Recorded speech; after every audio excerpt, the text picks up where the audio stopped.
My parents threw me a funeral while I'm still alive. Now they want me to say sorry. This is the kind of story you'd think only happens in movies or on some overly dramatic soap opera.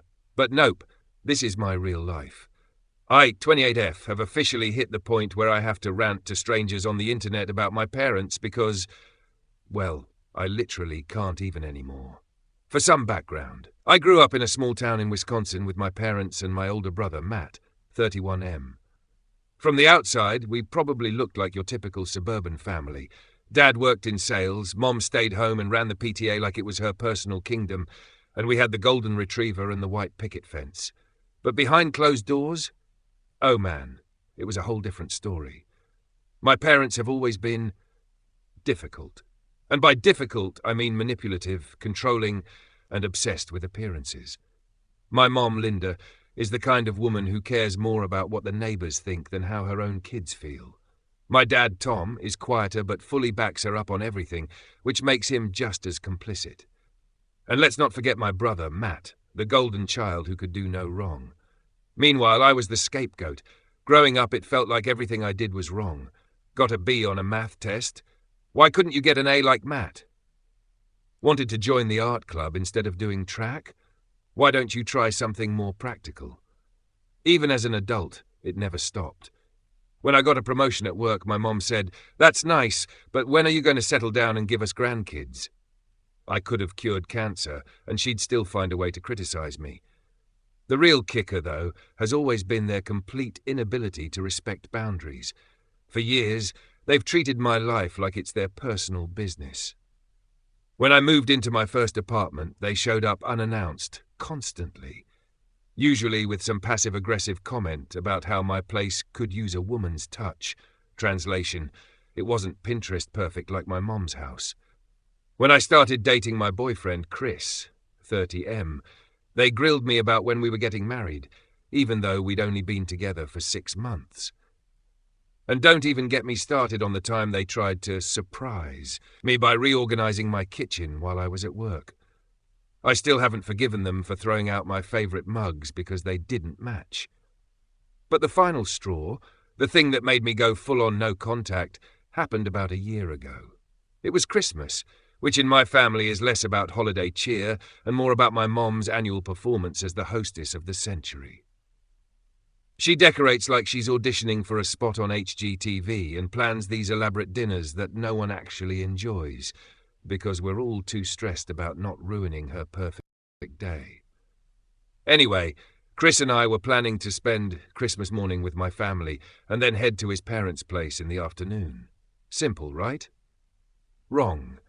The second I told my mom, she went ballistic. "What do you mean you're leaving halfway through the day? Christmas is a family holiday. Don't you care about us anymore?" I tried to explain that Chris's parents are family too, but she wouldn't hear it. It turned into this huge fight where she accused me of abandoning the family and called Chris selfish for taking me away. The whole thing was exhausting. When Christmas morning rolled around, Chris and I showed up like we said we would, but the vibe was weird. My mom barely spoke to me, and when she did, it was all snide comments like, "I hope you're not too busy for us next year." Then, during breakfast, she actually said, out loud in front of everyone, "I guess some people just don't understand the importance of family anymore."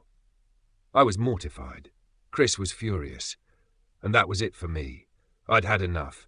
A few days later, I called my parents and told them I needed space. I explained that their behavior was hurtful and that I couldn't keep putting up with it. My mom started crying, saying, "How could you do this to us?" My dad accused me of being dramatic. I tried to stay calm, but when it became clear they weren't even willing to acknowledge their behavior, I decided to cut ties. No more visits, no more calls, no more texts. I was done. At first it was hard. I mean, they're my parents. Cutting them off felt wrong, even though I knew it was the right thing to do. But after a few weeks I started to feel free. For the first time in my life, I wasn't walking on eggshells. I didn't have to worry about their constant criticism or meddling. I focused on my relationship with Chris, my career, and my mental health. It was, honestly, the best I'd felt in years. Of course, not everyone saw it that way. Some of my extended family members, mainly my aunts, kept trying to guilt me into reaching out. "They're your parents," they'd say. "They're hurting. Can't you just let it go?" Even some of my friends were like, "Wow, that's extreme. Are you sure you're not overreacting?" But I stood my ground. I knew if I let them back in, nothing would change. And then the funeral happened. About 3 months into my no-contact bliss, I got a text from my cousin, Jenna. Bless her, she's the only sane one in the family. It said, "You are not going to believe this, but your parents just held a funeral for you." I thought she was joking. I mean, who does that? But nope. She sent me pictures. Actual pictures of my parents standing in front of a framed photo of me at what looked like a legit funeral service. There were flowers, a guest book, even a program with my name on it. The title, "In loving memory of our daughter, my name who has lost her way. Y'all, I was dead." Jenna said the whole thing was insane. My parents invited extended family and some of their friends from church and gave this big speech about how they had lost me to the selfishness and immorality of modern society.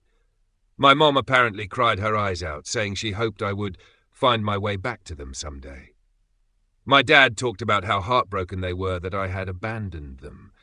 It was like they were trying to rewrite history and make themselves look like the victims. I didn't know whether to laugh, cry, or scream. On one hand, it was so over the top that it was almost funny. A funeral? For someone who's very much alive? Who does that? But on the other hand, I was furious. This wasn't just some weird coping mechanism. They were trying to shame me. They wanted to control the narrative and make me look like the bad guy. I haven't spoken to them since, but they've tried reaching out. They've sent me emails and left voicemails saying they forgive me and want to move forward as a family. Forgive me? Forgive me? Like I'm the one who held a fake funeral to manipulate everyone into pitying me. It's so ridiculous, I don't even have words. So yeah, that's my life right now. Reddit, what do you even do in a situation like this? Because I honestly don't know whether to laugh at their insanity or cry over how completely unhinged they've become. TLDR, my parents held a literal funeral for me after I went no contact, and now they're demanding I apologize for cutting them off. You can't make this stuff up. If you thought the fake funeral was the climax, oh no, my parents decided to double down on their insanity. You'd think after staging a literal service for their very much alive daughter, they'd take a moment to self-reflect. Maybe think, wow, we might have gone a little too far here. But nope, self-awareness is not in their skill set. So after Jenna told me about the funeral and sent me those pictures, I was fully ready to just let it go. Like, okay, they've lost their minds, but I'm not going to engage. They can have their little drama party and I'll just keep living my life. But of course, they couldn't let it end there. A few days later, I got an email from my mom. The subject line, an olive branch. I should have deleted it immediately, but curiosity got the better of me, and I opened it. It started off with your classic guilt-tripping opener. Dear my name, we know that things have been difficult between us, but we've always loved you and wanted the best for you. It breaks our hearts that you've chosen to cut us out of your life, but we hope we can find a way to mend this rift. Okay, fine, whatever. But then it took a hard left. The funeral was not meant to hurt you, but to give us closure. You may think it was extreme, but it symbolized the pain we've felt since you turned your back on us. It was our way of mourning the loss of our relationship with you. We hope you understand how deeply you've hurt us and can find it in your heart to apologize. Apologize. Apologize. They staged a fake funeral for me, dragged my name through the mud in front of extended family and random church people, and I'm the one who needs to apologize? The audacity was off the charts. I didn't respond. I didn't trust myself not to go off on them, and honestly, I didn't see the point. They clearly weren't interested in taking accountability for anything. They just wanted me to crawl back and play nice so they could keep up their perfect family charade. But of course, they couldn't stop at one email. Oh no. Over the next couple of weeks, I got several more, all with increasingly dramatic subject lines like a mother's love and your father's plea. One of them even included a Bible verse about forgiveness, which, okay, let's not even go there. Then came the voicemails. My mom left the first one, her voice dripping with fake sweetness. Hi, honey. We just wanted to check in and see how you're doing. We know you're upset, but we're willing to forgive you and move forward as a family. Please call us back. We miss you. Willing to forgive me. Y'all, I can't. My dad left the next one, and it was somehow even worse. He went full-on stern dad mode like I was a teenager who'd been grounded. This behavior is unacceptable. You're tearing this family apart. Your mother is in tears every night because of you. Do you even care about anyone but yourself? It's time to grow up and take responsibility. Responsibility for what? For setting boundaries? For not letting them treat me like a puppet? I was so mad I almost threw my phone across the room. The worst part, though, was when they started recruiting other people to do their dirty work. I got a call from my Aunt Carol, who, bless her heart, means well, but is the ultimate busybody. She said, "Honey, your parents are devastated. They just don't understand why you're being so stubborn. Can't you just sit down and talk to them? Life's too short for all this drama." And then there was my cousin Mike, who texted me, "Hey, I heard about what's going on with your parents. I don't want to take sides, but maybe you should hear them out. They're hurting." They're hurting? I was the one who had to deal with years of their manipulation and toxicity. I was the one who they literally declared dead in front of a crowd of people. But sure, let's center their feelings, because God forbid anyone hold them accountable for their actions. After a few weeks of this nonsense, I finally snapped. I wrote one email, addressed to both of them, and laid it all out. "Mom and Dad, I've seen your emails, I've heard your voicemails, and I've gotten plenty of messages from other family members you've dragged into this. Let me make one thing very clear. I am not coming back into your lives unless you're willing to take accountability for your actions and genuinely apologize.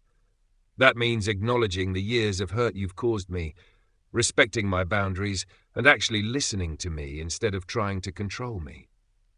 The funeral stunt was not just hurtful, it was manipulative and cruel. You didn't do it for closure. You did it to make yourselves look like victims and shame me into reaching out. It's not going to work. If you can't understand why what you did was wrong, then we have nothing more to talk about.